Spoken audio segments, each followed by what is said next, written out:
Hey guys, good afternoon. I'm Andy Ramesh from Antavo. It's really nice to see that many of you has already joined to our live webinar with Ellipsis.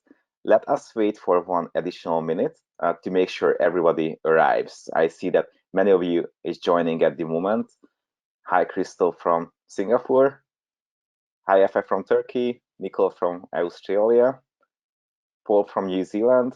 As you can see, we have a diverse audience in today's webinar, which is really exciting.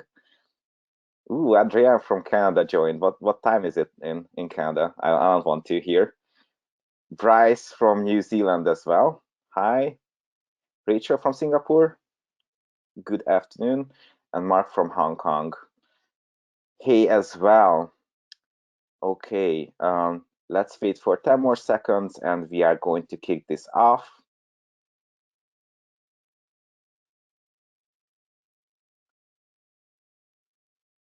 Cool, let's get this started. Here we go again.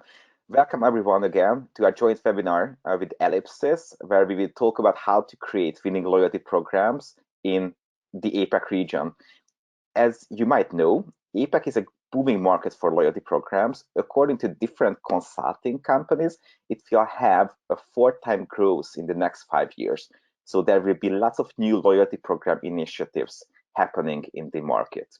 With brands on one side and customers on the other side, it's a space full of amazing opportunities to change the way how we interact with customers and build their loyalty. However, often the reality is full of underutilized loyalty platforms, transformation plans with unclear returns, and strategies that can't be executed because of legacy loyalty platforms and the overwhelming distraction of new technologies as well. Our goals is that in today's webinar, together with David at our amazing partner Ellipsis, we would like to showcase loyalty program design elements that empowers innovative loyalty programs in APAC. And our two speakers will share their favorite examples that we can all learn from.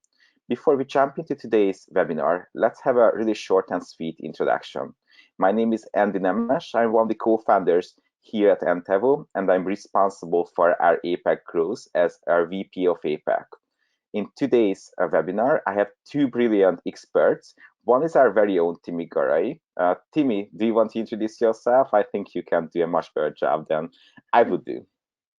Yeah, sure. Hi, everyone. I'm Timmy Garay from Antavo. I'm a senior loyalty strategist here with the company for 8 years now, actually. And I'm helping our clients to achieve their business goals by leveraging Antavo technology, basically. Nice to meet you all. David, thank you, Timmy. David, do you want to go next? Sure. Hi, everybody. Thanks for joining wherever you are. It's 3 p.m. here in Sydney, so it's time for coffee. I know that it's a bit earlier in the day in parts of Asia, but in New Zealand it's almost 1 o'clock. So I wouldn't be surprised if some of our friends over there are having a beer or a wine. I'm the managing partner of Ellipsis. We're the customer loyalty experts. Cool. Thank you, David, and thank you, Timmy, for the introduction. Just to share some technical information that would help for you.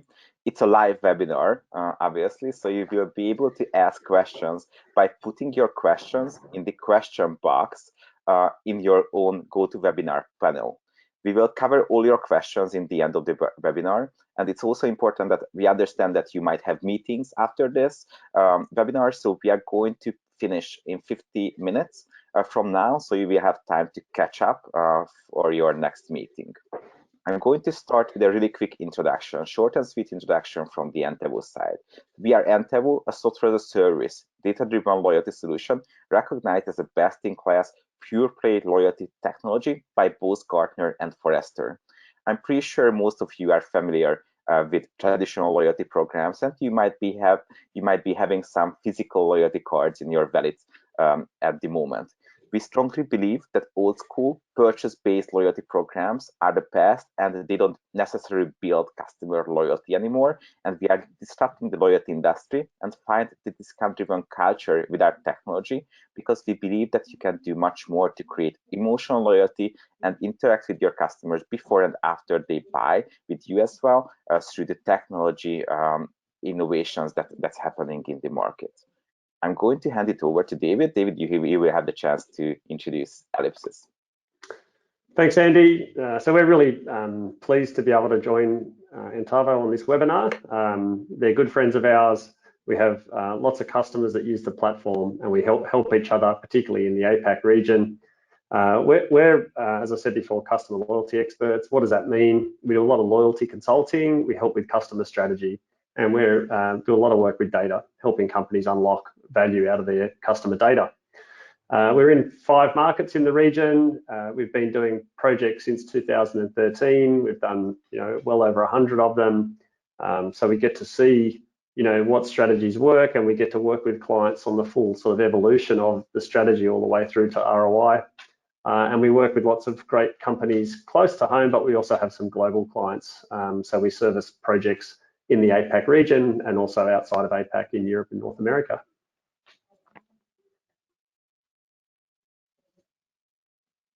Thank you, David. Timmy, I think you can start the content in today's webinar.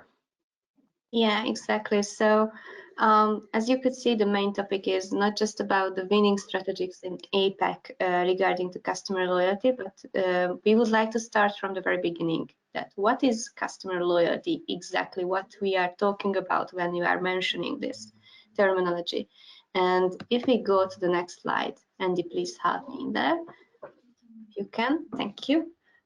Here you can see a brief introduction about customer loyalty, that what is it? Basically, there are a couple of sentences, but to keep it short, customer loyalty is something, is an outcome basically of your activities that you do as a business, and it can be measured, it can be managed, and it can be grown over the time among your customers. Typically, what we say customer loyalty is meaning that the customers build up a real relationship with your brands. They have an emotional connections towards you because they feel that you satisfy their needs. They feel that you value them. They feel that you are appreciated. And they also feel that you provide many good experiences to them, which means that increase again their loyalty. And basically, in the end result of all of it, that these customers, these loyal customers, are willing to stay more longer with you, purchase more frequently from you, more often, spend more with you. And in the end, they are more willing to spread the word about you, to recommend more of their friends, to basically choose you over your competitors, basically. So in a nutshell, this is what customer loyalty is. And if we go to the next slide, and I try to do it myself, but I think I still need Andy help. Thank you. You can see that here we will explain, and David soon will deep dive into the explanation of these 2 terminologies, but on a high level note, what you can see here that we have behavioral loyalty, customer loyalty, and emotional customer loyalty. What's the difference between them? When we talk about behavior loyalty, it means that the customers are basically used to shopping with you. Basically, this is a habit that they gain over a longer period of time. The reasons can be multiple behind this habit, because maybe you are the cheapest on the market, maybe because you are providing the most convenient experience towards them, maybe because you are the fastest options that they can go with.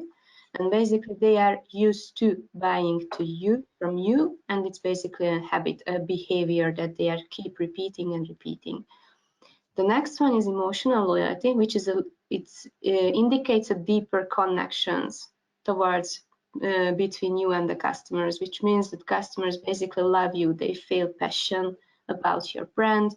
They are emotionally stronger connected to you because maybe they resonating with your brand values that you are telling about yourself, or maybe they are standing next to the same causes, or where you really appreciate the products, the services, the experiences that you are providing, and they are really willing to advocate you.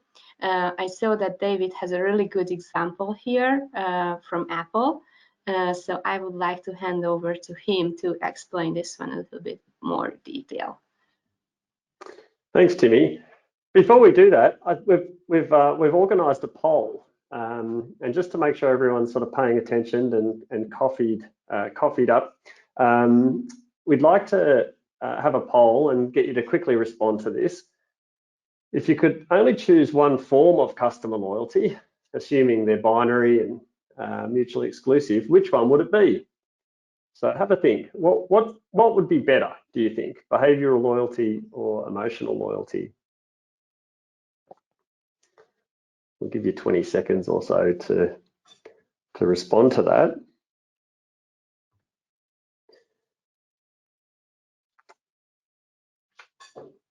And just as a bit of a reminder, behavioural loyalty is really the loyalty we see through revenue, through transactions. It's customers shopping. And emotional loyalty really is attitudinal. It's the feeling that customers have about your brand, about shopping with you, and that really influences their behaviour. Okay, we're starting to see some results come through, and I'm not totally surprised. This is a real left brain, right brain question, of course. I think that might be,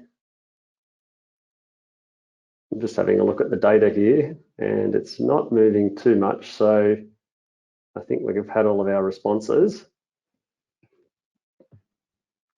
And that's gone well, actually, because I like to be controversial, and unfortunately I'm gonna maybe be controversial in my sort of positioning around this.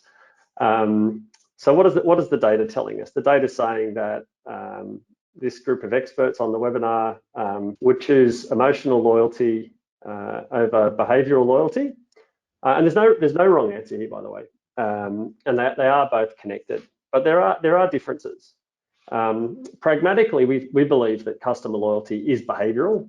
From a commercial standpoint, you know, we need to see customers shopping with you and coming back and exhibiting loyal transactional behaviour. But emotion very much drives that. And so, you know, there's different sorts of behavioural loyalty. Some of it is because there's an emotional preference for you. Some of it is because it's habit. And if you think about where we like to fill up the car with fuel, often it's about where the service station is located and the product and the price and the service being good. But that habit would override any maybe overriding emotional loyalty that might be at play.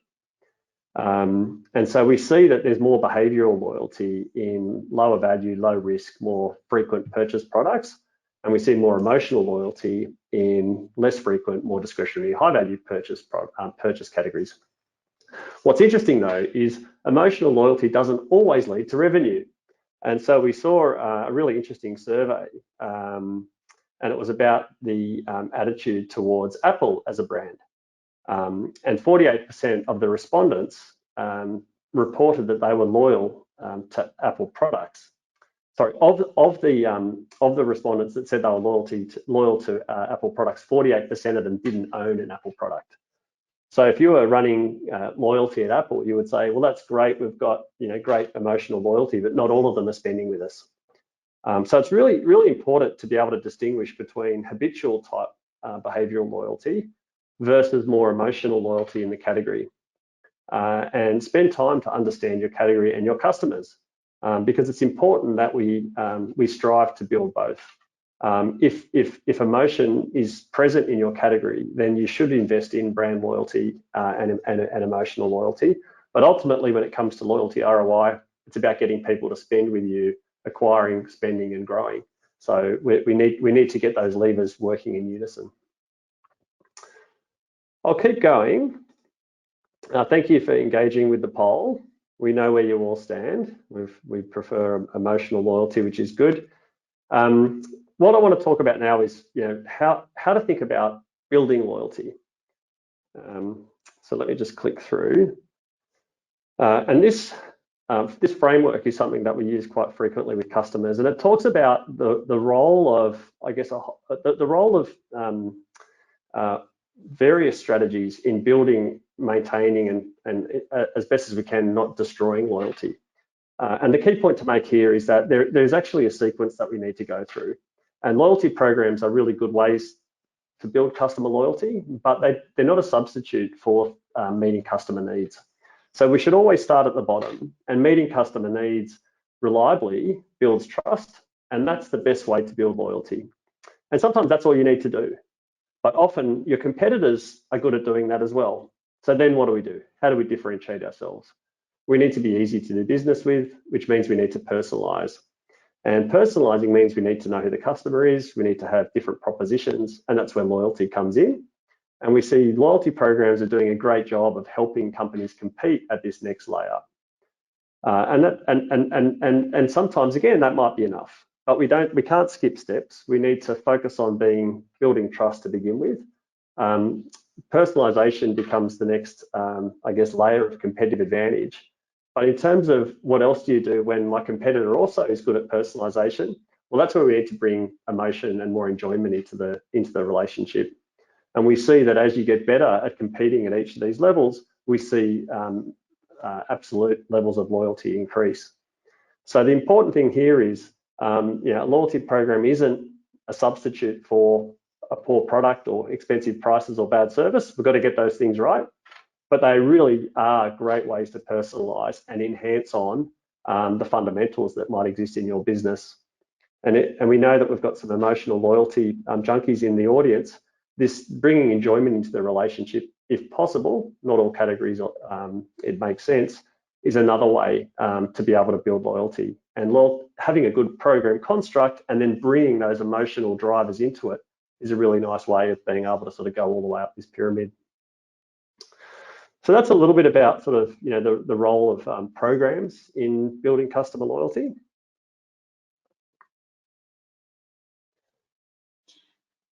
Yes, and I think I can take over a little bit here. So here in this section, we would like to talk about why customer loyalty is important, and most specifically from a business standpoint of view, why it's driving you more money, how you should basically try to come up with the best strategy to which customers you should target, who is worth to target. But before we jump into these details, let me show the next slide, which is about which businesses customer loyalty programs or customer loyalty is worth to invest in. That's the first question that usually our clients and companies are always asking from us. And basically what we can see that any businesses can run a loyalty program who has a competitors, which can basically win over the customers from you. Or if you are facing with the situation that customers are stopped buying from you, basically they are churning. And the second way that we can say that the customer loyalty programs always work best for companies where the distribution of value in your customer base is not uniform. And here, David will deep dive into this latter section here to explain to you the depth of these two, basically, characterization. Thanks, Timmy. So that's exactly right. We often get asked by clients, should I have a loyalty program? Or they get told by somebody in the business, we need to launch one. And one of the first things we need to understand is there a concentration of value in the customer base? Because rarely does a business have enough margin to be able to reward everybody. So we need to be able to target our spend and the program around the dynamics in our base. And so I'll bring that to life a little bit for you now in terms of just some simple ways of looking at customer value. Let me just bring the mouse over here. So some of you might be familiar with the Pareto principle. It's a really sort of common characteristic in business, in consumer businesses in particular. And what that means is that you've got, in some cases, 80% of revenue or profit coming from 20% of customers. And the chart on the left here looks at the Pareto curves of a range of different industries. And so you can see here that what would we call that, the purple line, the straightest curve, is for subscription-based businesses. And unsurprisingly, in fact, I'm surprised there's even a curve in that, because things like Netflix tend to have a single price, and you normally only buy one of them, and normally people pay for a whole year. And so businesses like that tend to have a pretty flat distribution curve, meaning distribution of value is pretty even over the whole customer base. But if we look at the industries on the left-hand side, luxury, retail, gaming, etc., we see pretty extreme Pareto curves come into effect, which means that we've got this concentration of value. As I said before, it might be 80% of our profits come from 20% of customers. Well, loyalty programs tend to work really well there, because they do a great job of identifying who those high-value customers are and give you levers to be able to retain and engage them, as well as strategies to work with lower value customers as you go down your distribution. And I'll bring that to life just on the next slide. Again, just another way of looking at our customer base from a value perspective. When we think about loyalty programs as a mechanism to build customer loyalty, we really need to think about what our strategy is for each of the different value segments that we have, and how much money we've got to play with. So if you look at this example, this is a retail customer. It's sensitized. It's from a project that we did some time ago. And what this shows, I think we've got about a couple of 100,000 customers in the program here, and we've got about $12.5 million of revenue going through the program. And what you can see here on the left-hand side is we've got about 143,000 members, and they're producing 30% of revenue, and they're spending between $14 and $51 per annum. Now, it's very different when you go to the right-hand side. You can see that we've got the same amount of revenue that's being generated by only, whoops, I think we lost the slide there. Might just go back if we can, Andy. Sure, there you go. 16,000 members generating that same amount of revenue. And why is that? Well, they spend more. They've got between $172 and $397 spent per annum. And so what we can see here is a fairly typical company. It's a retailer, and there's a big difference in customer value. And so the loyalty program, it won't be able to reward everybody.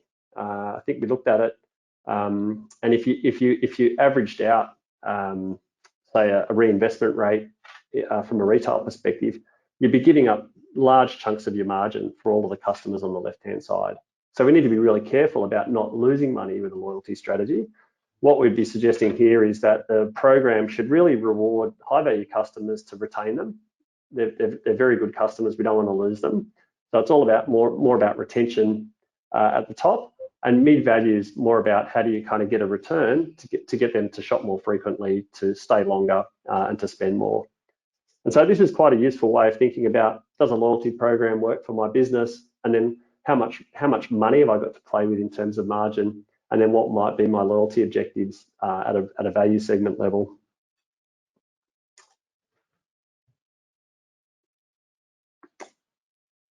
And if you get that right, we know that loyalty can pay, and that's the whole objective. What we're trying to do here is generate an ROI, and we're trying to make our business better through more customer loyalty. And what we know is that if you have a good program and you have members that are engaged in the program, that engaged members are worth more. They tend to have bigger baskets. They come and shop more often, and they go missing much less than other customers. And when we looked at it at an industry level, and this is a basket of players averaged out with some US data, you can see here that loyalty really does drive revenue.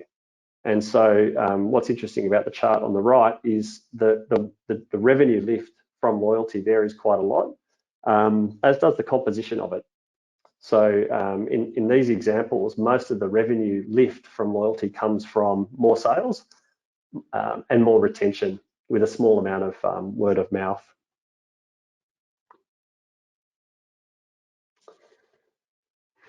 So we spoke about what loyalty is. We spoke about the fact that there's lots of different ways to build it.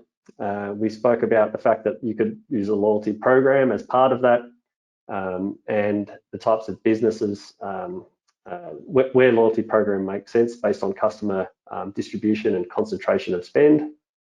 What I want to talk about now is the types of businesses that typically do loyalty programs. So this is a nice way of thinking about how to compete, and this came out of some work some time ago that we've sort of evolved and enhanced. And it talks about the fact that you can't do everything well. You can't be a market leader at everything, despite maybe what your executives might say. And so you need to choose how you're going to compete. You need to choose where you're going to win.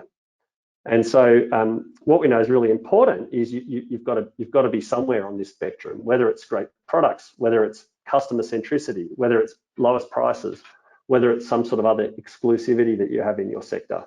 Of course, we need to be able to try and engineer all of these things. But loyalty programs don't always work depending upon how you're choosing to compete. So it's worth having a think about, what does my business stand for when we think about our customer promises? You know, what do we want to be famous for? Is it the lowest prices, or is it, you know, the strongest relationships or the best products? And so if we play this forward, we can actually start to see how different brands use and don't use loyalty as part of their competitive strategies. So I think we've got some people from some of these companies attending today. So hopefully we're not wrong here. You know, looking at these dimensions, we have product leadership, we have customer leadership, we have cost leadership, and we have exclusivity and market condition favorability. And unsurprisingly, companies like Dyson and Tesla and Netflix and Sonos don't have loyalty programs. Well, why is that? Well, they have cutting edge products and services, and those products and services often are quite unique. And because they're so unique, they don't need other mechanisms to differentiate themselves. But not all companies stay in that quadrant for long, because guess what? Sometimes your competitors build better products, and we've seen that with Uber. So Uber was very new, they were very innovative, they didn't have loyalty.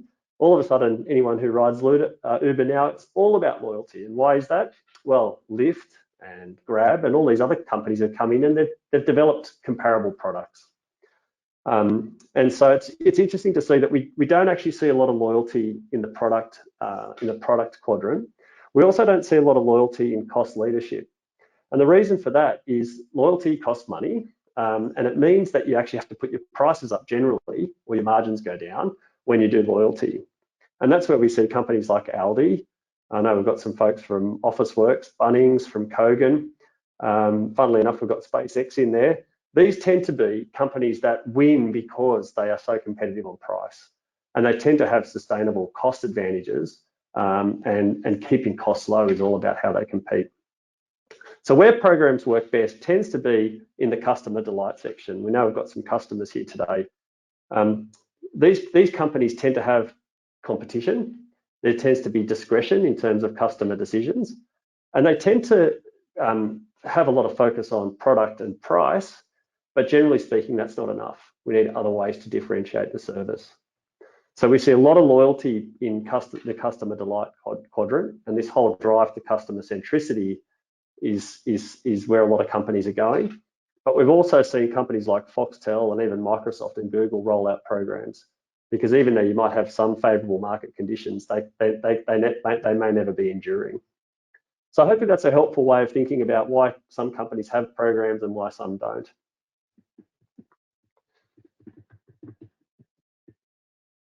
And what that means is that you know, as categories have changed in terms of competitive dynamics, and as loyalty has matured, we've seen this proliferation of programs. You know, most people would be aware that the airlines really started loyalty. The hotels and credit cards then came in as a fast follower. But we've seen a lot of innovation, particularly in this in this century, from coalition programs joining, loads of sectors getting involved, and we've really moved outside of credit cards, hotels, and airlines. And we're seeing a lot of innovation in and around retail. We've got insurance companies that are very innovative loyalty players. There's really not too many sectors that loyalty hasn't proliferated. As one company's come in and got competitive advantage doing it, their competitors come in and follow. And it's just fascinating to see what's happening right now in terms of the innovation that's taking place. So we've got Amazon kind of with the world's probably most profitable and biggest program in Prime. There's some really interesting technology players out there. Antavo is one of them. We've got new forms of coalition. We've got some online, really interesting things online. It's a fascinating marketplace, and we're expecting that innovation to continue.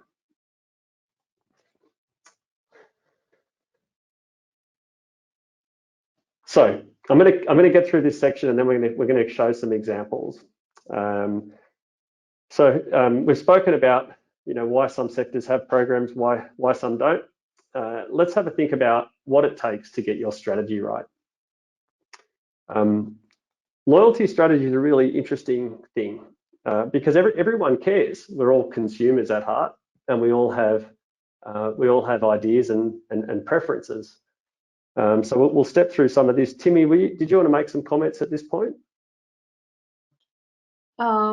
It's okay. So you mean that which customers you would like to engage with? So this is kind of a typical questions that our clients are also asking, that, hey, I have a lot of customers, who should I start with? And usually what we recommend to go with is start to focus first on your most loyal customers, what they love about you, and try to investigate them. And once you get the loyalty program right to this segment of customers in the loyalty program, then try to extend the reach. So basically try to find those segments who are closer to these type of already loyal members, and try to nurture them through the loyalty program to become more loyal, and they can behave more than your already existing loyal customers. And to which behaviors to focus on, it's always depends on also your business, the type of business that you're of course operating, and of course what makes your customers loyal to you. It's not always about transactions. It's really important, I think, to highlight here. It can be more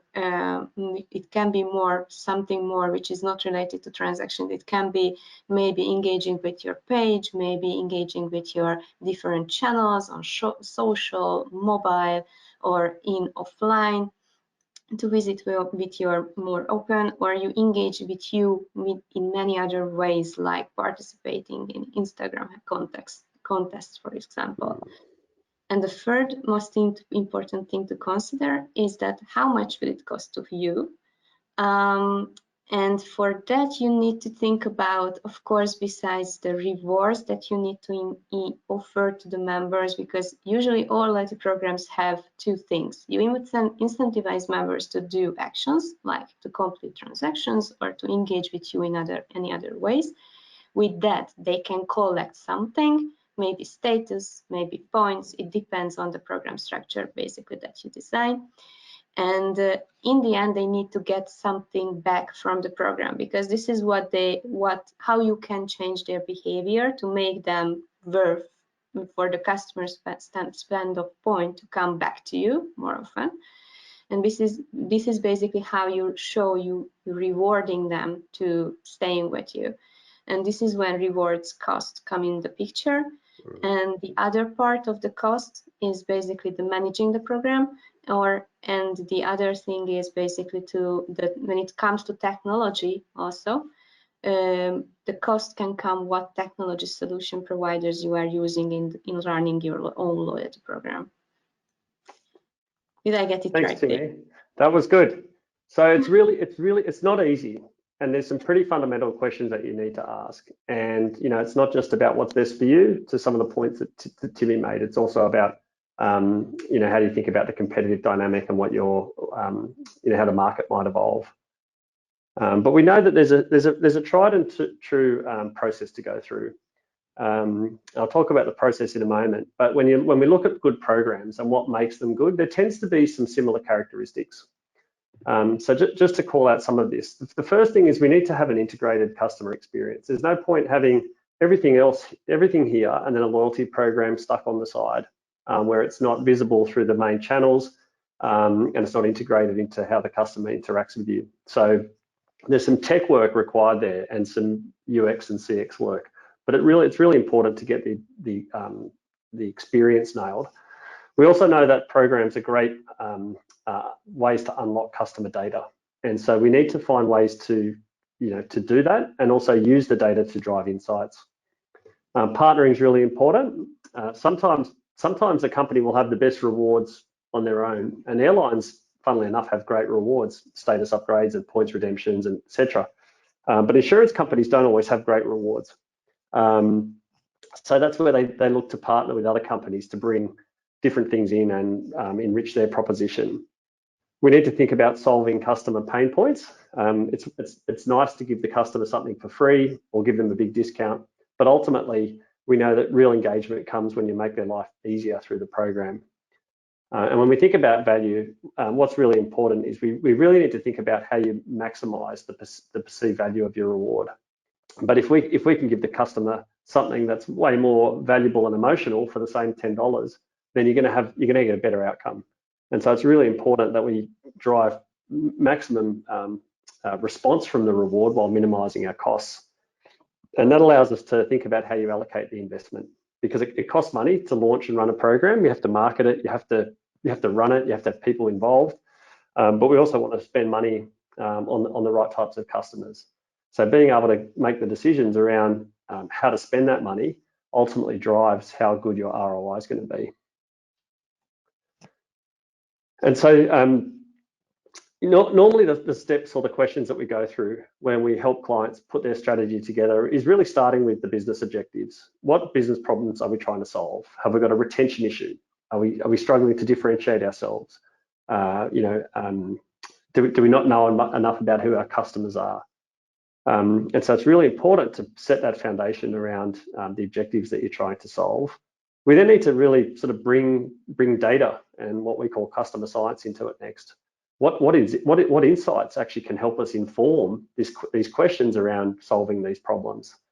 So what do we already know about our customers? What do we already know about the competition? What do we already know about what drives engagement that can inform the strategy?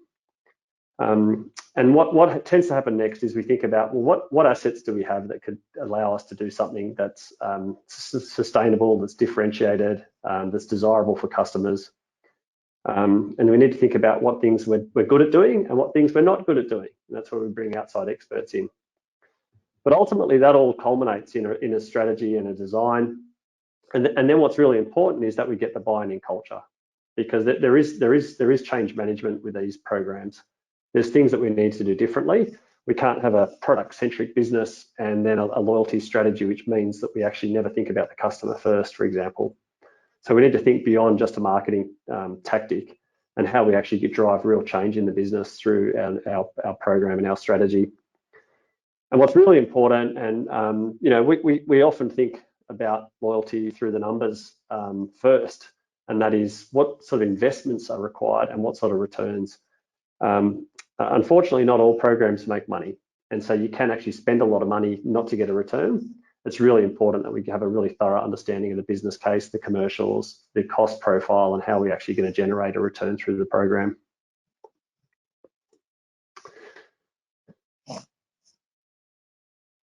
So what we want to do now, just going to see if this jumps ahead.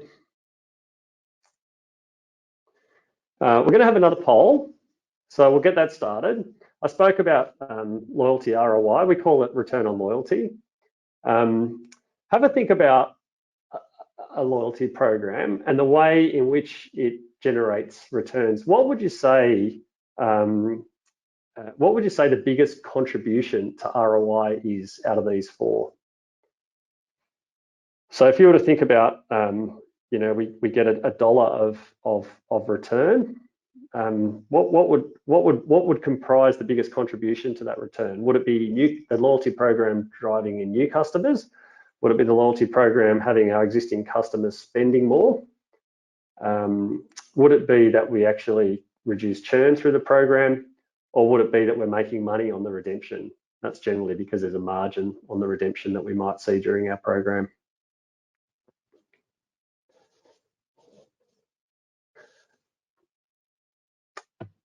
We'll give everyone a few more seconds to put their responses in. Okay, well, we've got some experts here. Maybe the profiles of the chart gave a bit of it away, but I'm not going to assume that. I'm going to assume that we've got expertise here. This is good. So unfortunately, for any brand marketers out there that want to grow their business purely from an acquisition perspective using a program, we may not be able to make you all happy. The truth with loyalty programs is they really are best at retaining customers. And you can see here on the left-hand side of this chart, it's not too far away from being proportionally right. This is an example of a coalition program where, because of all the partners, you've got more spend lift benefits in the ROI calcs. Programs are best at at retaining customers, at cutting your churn rates. They do that job best, and so we tend to see that's where most of the return comes from. Though they are really good ways to drive frequency. And so when we think about, well, how do we know that the churn's reduced? Well, the customer came back. So we need to be able to sort of remove any double counting in these calculations. But frequency is something that you definitely can drive with loyalty. It's just really hard to get customers to spend a whole lot more when they're in store. So it's about how do you get them to come to you versus your competitor, as opposed to getting them to put a whole lot more products in the basket. In terms of acquisition, we do see that there are good acquisition lifts from a proposition. The problem is, of course, how do you isolate what the loyalty program's doing for acquisition versus brand marketing, discounting, and other promotions? So we need to be very careful to say, did we get this new customer because we have this new loyalty program? What we find is that in some cases we get new customers through loyalty, but they generally come to you first through other channels and through other metrics. But thank you for completing that poll. I might hand back to Timmy, because I think we're going to give you some examples of innovations in APAC, and then we're going to open up for some Q&A at the end. Yes, exactly. So let me try to switch the slides. And if you can help me, please, that would be super awesome. Sure, there you go. Thank you so much. So you brought some great examples from the region. Here you can stay, thank you. We categorize them based on the uniqueness or based on some certain categories that we would like to showcase to you. Personally, this is my most exciting part of the webinar for me, to showcase this to you. So first, we would like to talk a little bit about the loyalty program models, which are trending now, let's say, not just in the APAC region, but in the other side of the world as well.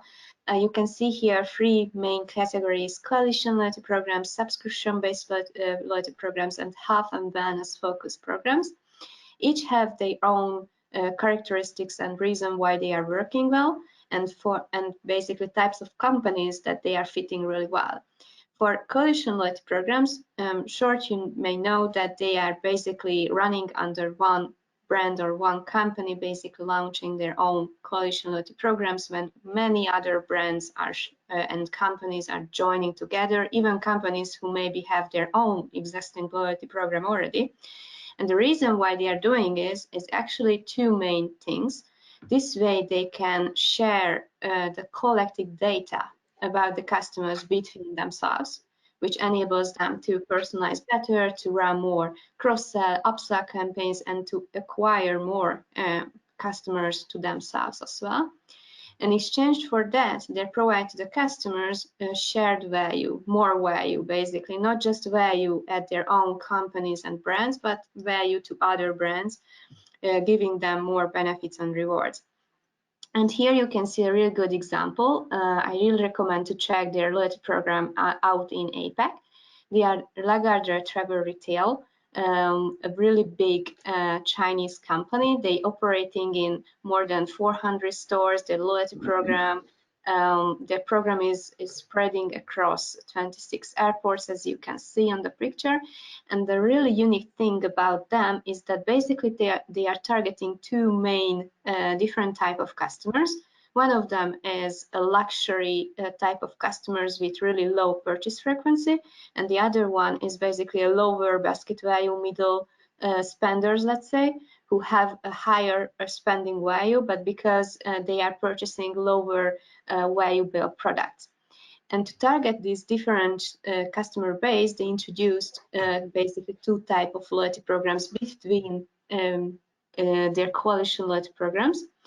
And the really cool thing that they are doing, that they are trying to cross-target members who are the part of the both of the programs, and try to leverage this information in a way that they are trying to move them in each of the programs basically that they are in, and be more relevant to them, because the more relevant you are towards customers, the more you can encourage them to do actions basically that you would like them to do. And now I would like to hand over to David to deep dive a little bit into the examples of subscription-based and health and wellness-focused loyalty programs. Great, thanks, Timmy. Yeah, in the interest of time, I'll be brief. So I think Amazon really disrupted loyalty with Prime. I'm not going to put them up as a good example of a subscription program, because I think everyone's trying to respond to what they've done and leverage how successful that's been. So we know the eBay Plus program pretty well. We've given them a hand with that, and so it's really hard to out Amazon, but we really like what eBay's doing. They're trying to respond as best they can based on their assets, capabilities, and the strategy that they've got. And they've done a good job. They've put together an offer. They're rolling that out across their base. And what's unique about it is the grocery hookup. So I know we've got some grocery retailers on the webinar today. They'd be very familiar with this. But what they're trying to do is bring other retailers into their proposition and drive that frequency of value received. So there's a whole lot of stuff happening in the subscription space, and I think it's on the radar for a lot of retail loyalty program owners. And when you get it right, the lock-in effects are really good, but it's important to get it right.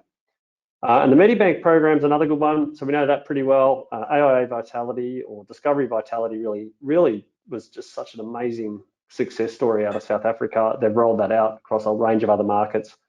Medibank's one of our biggest private health insurers in Australia, and they've really gone after health and wellness as a way to differentiate themselves and as a way to drive better engagement with their customers. And ultimately, they want to make them healthier. Well, why is that good? Well, because we insure their health, and we want healthy customers. And so this is a program that allows customers to really be rewarded for better healthy living behaviours. And so that's a really unique loyalty proposition for a sector that doesn't really do a lot in loyalty. And if we go to the next slide, Andy, please help. Thank you so much. Maybe it worked for me now this time. So we mentioned before Lagardère already as a great example for coalition types of loyalty programs. But what other trends are out of the market is digitalization, not just because of COVID, but that everyone is aiming for touchless experiences and basically have, if you have an offline store, then they would like to prefer to not go in there when there is a crowd, but basically they would like to have appointments where they can be maybe by themselves or by just their close friends. So what really is trending now in the region also is to make all of the customer experience as much as possible happening on digital, because everyone is living with their mobile phones, for example. And that's why at Lagardère, they launched their WeChat mini program. They have their digital membership card for members. So wherever they go within the regions where they are operating their programs, the members just need to show their digital membership card to be able to identify themselves. This makes the customer experience really seamless, convenient, and basically easy to use the loyalty program itself, which is really key, I think, in all cases of loyalty programs, because you don't want members to search all the time for physical cards. We know that members are really easy to forget those at home or anywhere else. Or you don't want to make them friction full experiences, because digitalization helps you to overcome the struggle basically. And the other reason why Lagardère is a really inspiring example is that what we saw in the region, actually specifically in APAC among our clients, that they are struggling to run ad hoc loyalty campaigns, to roll out quick changes to the program. And why it's important is because members need to be stimulated, which means that it's not enough that you launch a loyalty program and then you have a same setup for years. Members will lose interest. And that's why you need to keep it fresh, add new things always, test out things.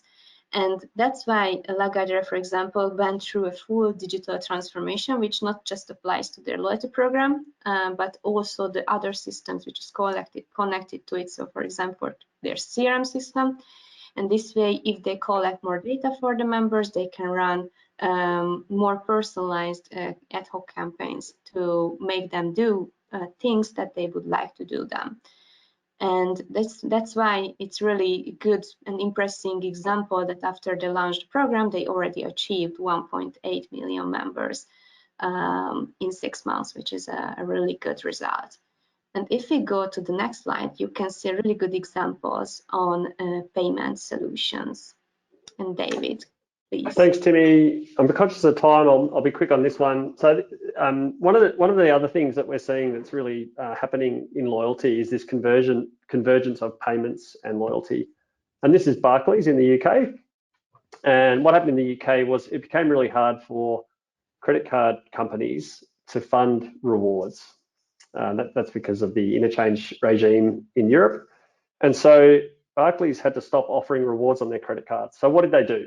They made it really easy for their customers to attach through card linking all of their other retail loyalty programs back to their Barclays card.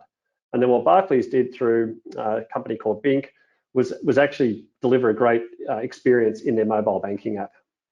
And so what you can see here is a Barclays customer going in and actually having a look at the programs that they've linked to their payment card.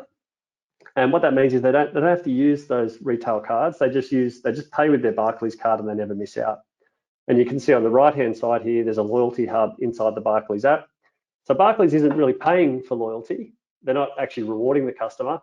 What they're doing is they're bringing all of their loyalty world into the Barclays app. They're adding value by attaching it to the Barclays card. And what that means is the customer never misses out. And funnily enough, they're now going to be more loyal to Barclays than they were before because it makes it easy for them. So it just goes to show you, even if you can't afford to reward the customer outright, there are other ways to benefit from loyalty through this sort of innovation. And if we go to the next slide then, yes, we are there. Here, really good example for personalization, basically how it can be done really easy, let's say, and good in a loyalty program.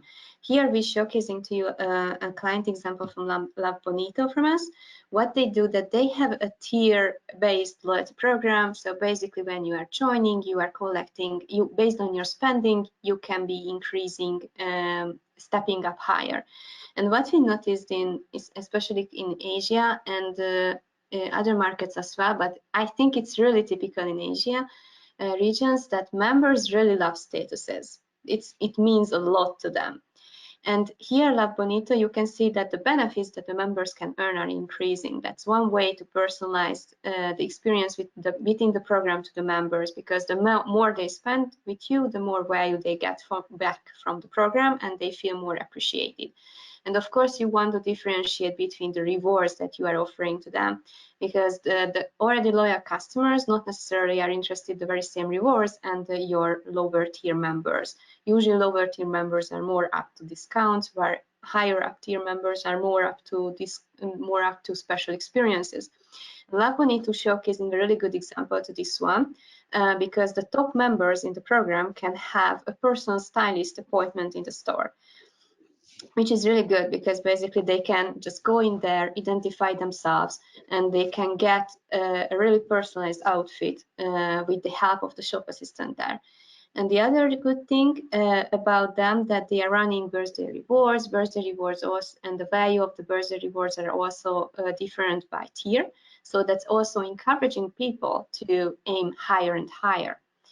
And the last thing is that, as I mentioned, their members have digital membership cards, which means that they are going into the store, they just need to show it, identify themselves, and the magic, this is when it's happening, because the shop assistant can see their purchase history and any other data that Lab Bonito is collecting about the members, like birthday, sizes, favorite colors, and so on. And this way they can personalize the in-store experience for the member and doing really successful cross-sell and upsell basically in the store using this data.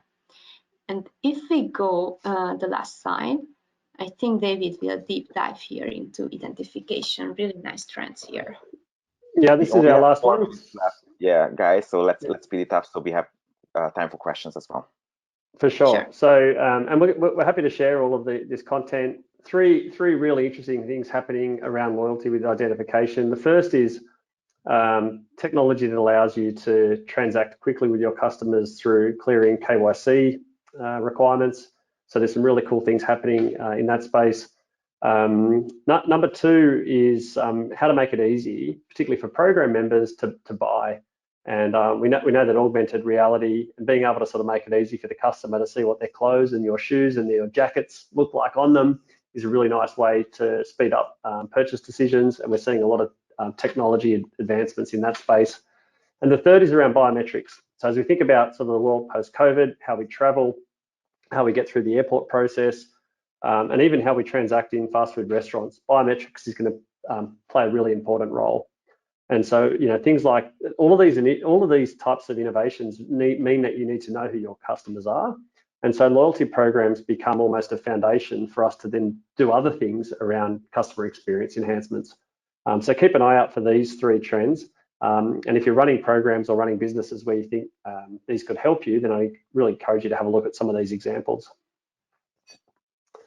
Over to you, Andy. Yeah, cool. Thank you, David. Thank you, Timmy. I know we have 3 minutes left, and we received a couple of questions. If you have questions, please type in the question box in the control panel. But let me read out the questions. The first one is coming from Natalie, and this is going to go to you, David. Do you see the loyalty program offer driving customer behavior change, or is it more using customer data gained from the loyalty value exchange smartly to drive behavior change? Hi, Nat. Good. Thanks for the question. I think both of those things, the program and the offers that you get out of it will influence behavior. I think what we see is early on, the loyalty program on its own can do a pretty good job of driving behavior change. You know, you want to accumulate points, you want to unlock privileges. But I think what happens over time is you can't just rely on those levers. We really need to drive relevance and personalization, and that's where the offers come in. So I think it's about how do you get those two things right. And generally, there's a sort of like a life cycle of a program where you rely more on the points and prizes early on, and then you rely more on using the data for offers as the program matures. Cool. Thank you, David. The second question is coming from Rochelle. Thank you, Rochelle. In APAC, to what extent are we seeing cashback as a preference over earning points? I think, David, you can answer this question as well. So cash rewards and cash-based rewards have exploded. I think that there is an ease at which they can be communicated. And companies like Cash Rewards and Cardlytics and a whole range of other players have built pretty good businesses using cash rewards. The problem is that they're not that emotive. They tend to be seen as a discount. And guess what? They're really expensive. So when you think about the loyalty ROI and the cost of your rewards, cash rewards are the most expensive, probably the least emotional. So you've got to be really careful with reward selection. Certainly, we're seeing a massive trend in terms of cash-based rewards programs take off. But if you can find other rewards, like things that are more emotive, experiences, you know, even your own products and services, then you're generally going to get a better ROI out of those. Cool, thank you. And last question from Justin.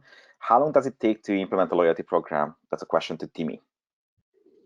It depends on actually the complexity of the project that you would like to go with, so how the structure looks like. But what we usually recommend at Antavo, that always start with some basic fundamentals, program logic, which are must-have to you to kick off, that you later can evaluate or elaborate a little bit more and add new things.